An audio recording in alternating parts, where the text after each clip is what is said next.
Originally it was called GRID, I think, which was a sort of gay-related infection of some kind. Sometimes they called it gay cancer, because nobody really knew exactly what it was or how it was transmitted.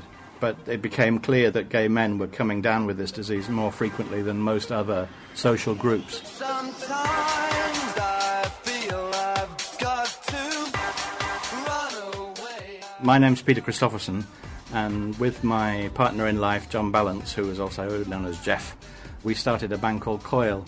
I wouldn't say we were the first sort of out gay band, but certainly all of our records have always treated subjects that we felt were important and personal to us.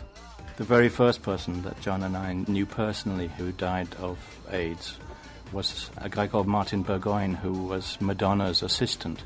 And that came as a big shock to us because John and I had had a threesome in Madonna's bed with him in about 83 or 84 and hadn't seen him from the morning after that until the day that we heard that he died. And so obviously, you know, we were not only shocked and saddened for him, but, you know, shocked and saddened that we might have been exposed, but we weren't. But many thousands of people around the world experienced a sudden cataclysmic shift in their understanding of the world when they found that close friends of theirs with whom they'd had sex had suddenly died of the thing that apparently came from having sex. It was a very alarming time. You know, lots of people didn't have sex during the 80s for that reason.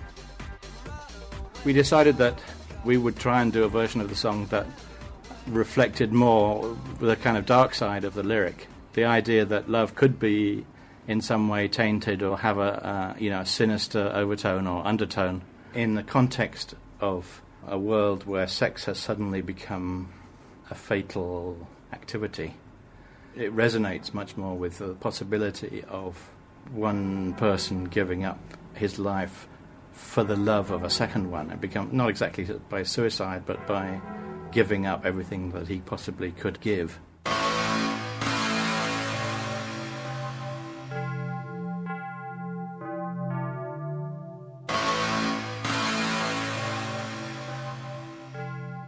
When we went on to make a video for our version of Tainted Love, which was much slower and darker than the original, the video had a kind of a gay subject. It showed a handsome young guy who was obviously dying, and it implied that he was dying because of something to do with the fact that he'd been involved with gay sex. And Mark Ormond appeared in the video as a kind of angel of death.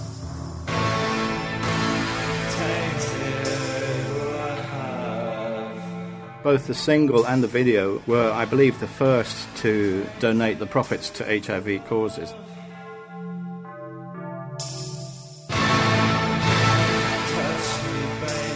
The video is a part of the permanent exhibition at the Museum of Modern Art in New York.